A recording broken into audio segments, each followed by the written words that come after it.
பண்ணியாச்சு. அதுக்கப்புறம் என்ன பண்ண போகிறோம் அப்படின்னு பார்த்தீங்க அப்படின்னா, நம்ம வந்து அதை தண்ணியில் போட்டு ஹீட்டிங் பண்ண போகிறோம்.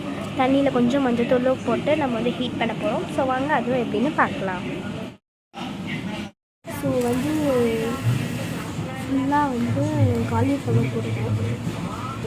ஸோ ஃபுல்லாக காலிஃப்ளவரை மாற்றியாச்சு. இப்போ மசாலாவை மிக்ஸ் பண்ணிடலாம். முடிஞ்ச அளவுக்கு மசாலா எல்லாத்தையும் மிக்ஸ் பண்ணியாச்சு. இதோட உங்களுக்கு தேவையான அளவுக்கு சால்ட் ஆட் பண்ணிவிட்டு கொஞ்சம் நேரம் இதை விட்டுட்டு இதில் தண்ணி ஆட் பண்ணணும். இப்போ வாங்க இந்த ப்ராசஸ் எப்படி பண்ணுறதுன்னு பார்க்கலாம். ஃபஸ்ட் நல்லா மிக்ஸ் பண்ணிக்கோங்க. இது வந்து ரொம்ப தண்ணியாகவும் இருக்கக்கூடாது, ரொம்ப கெட்டியாகவும் இருக்கக்கூடாது, மீடியம் இதில் இருக்கணும். ஏன்னா தண்ணியாக போயிடுச்சுன்னா வந்து மசாலாலாம் இதாகிடும். கெட்டியாக இருந்துச்சுனாலும் நல்லா இருக்காது அவ்வளோக்கும். ஸோ வந்து அதனால் மீடியம் லெவலில் இருக்கணும். ஸோ இந்த அளவுக்கு கலர் இருந்தால் கூட போதும்.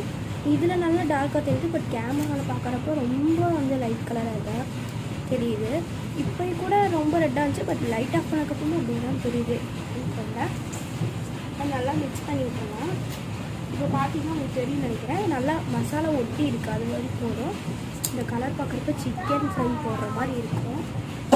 அந்த மாதிரி கலர் நிறைய போடும். அடி வந்து பவுடர்லாம் அப்படியே இருக்கும். ஸோ நல்லா வந்து குலுக்கி விட்டு ஒரு பிளேட் போட்டு நல்லா மூடி விட்டு ஆட்டி விட்டிங்க அப்படின்னா நல்லா ஃபுல்லி கலர் ஆகிடும், நல்லா மிக்ஸும் ஆகிடும். இப்போ வந்து பார்க்கலாம். அடுத்து வந்து பார்த்திங்க அப்படின்னா இதில் வந்து கொஞ்சோண்டு உப்பு போட்டுக்கலாம். உப்பு வந்து எதுக்கு போடுறாங்கன்னா கொஞ்சம் டேஸ்ட்டுக்காக வந்து ஆட் பண்ணணும். உப்பு வேணும் அதிகமாக. ஸோ அதிகமாகவும் தேவையில்ல, நமக்கு எவ்வளோ தேவையோ நீங்கள் போட்டுக்கலாம். ஏன்னா வந்து உப்பு அதிகமாக போட்டால் நல்லா இருக்காது. ஸோ உப்பு இவ்வளோ போட்டால் போதும். நல்லா வந்து இப்படி எல்லாத்தையும் பண்ணுறப்ப ஸ்ப்ரெட் ஆகுது.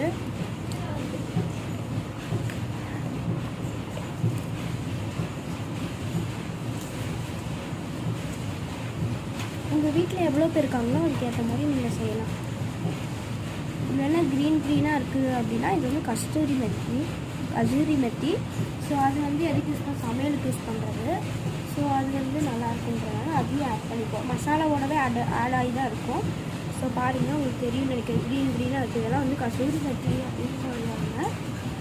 ஓகே, இப்போ நல்லா நம்ம வந்து மிக்ஸ் பண்ணி விட்டாச்சு.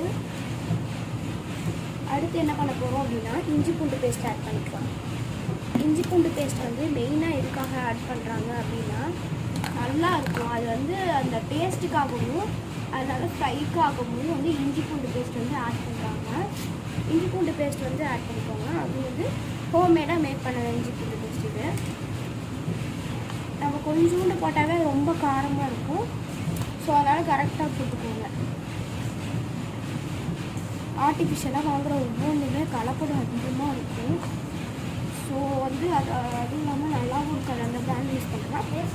நம்மளே வீட்லேயே மேக் பண்ணிக்கிற மாதிரி மேக் பண்ணிட்டோம் அப்படின்னா நம்மளுக்கு கரெக்டாக இருக்கும் யூஸ் பண்ணுறதுக்கு.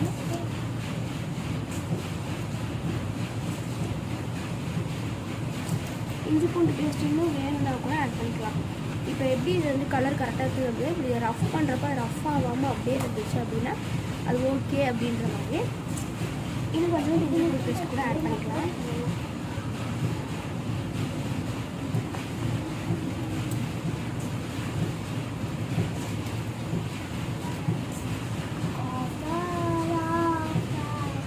ஸோ அடுத்து வந்து நல்லா மிக்ஸ் பண்ணி விட்டுருவோம்.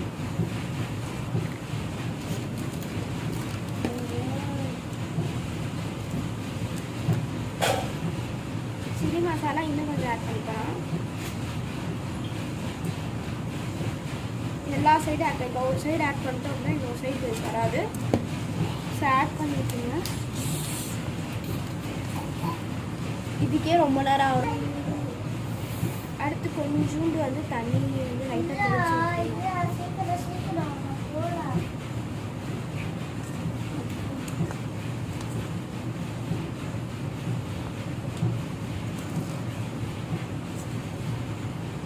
இது வந்து ரொம்ப நேரம் ஆகிற மாதிரி இருக்கும். ஏன்னா நான் இது எல்லாத்தையுமே வந்து வீடியோ தான் எடுக்கிறேன். ஏன்னா வந்து ரொம்ப நேரம் ஆச்சுன்னா இப்போ வீடியோ கூட ஸ்கிப் பண்ணிக்கோங்க. அடுத்தடுத்து பாருங்கள்.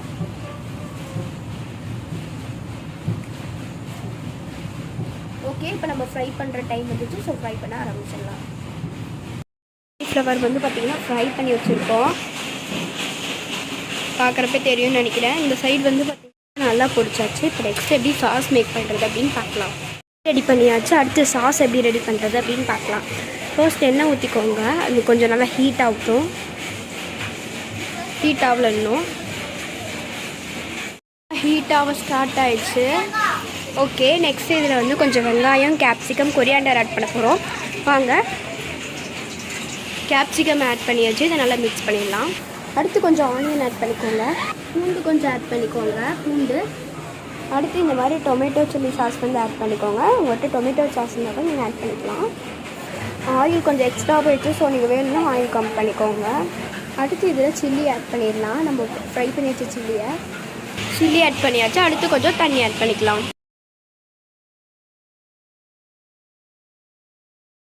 இதில் கொஞ்சோண்டு தண்ணி ஆட் பண்ணிக்கோங்க. தண்ணி ஆட் பண்ணுறப்ப அது பார்க்குறதுக்கு இப்படி தான் இருக்கும். நல்லா கொஞ்சம் லைட்டாக சுண்டுனதுக்கப்புறம் கொஞ்சம் தண்ணி பக்கத்துலேயும் கொஞ்சம் லைட்டாக சுண்டுனதுக்கப்புறம் எடுத்துட்டிங்கன்னா கோபி மஞ்சூரியன் ரெடி ஆயிடும். ஸோ இதில் இன்னும் கொஞ்சம் இருந்தால் டொமேட்டோ சாஸு அப்படின்ற மாதிரி ஆட் பண்ணிக்கலாம். கொஞ்சம் கொதிச்சா ரெடி ஆகிடும் மஞ்சூரியன். அதுக்குள்ளே நம்ம கொத்தமல்லி போட்டு மிக்ஸ் பண்ணிடலாம்.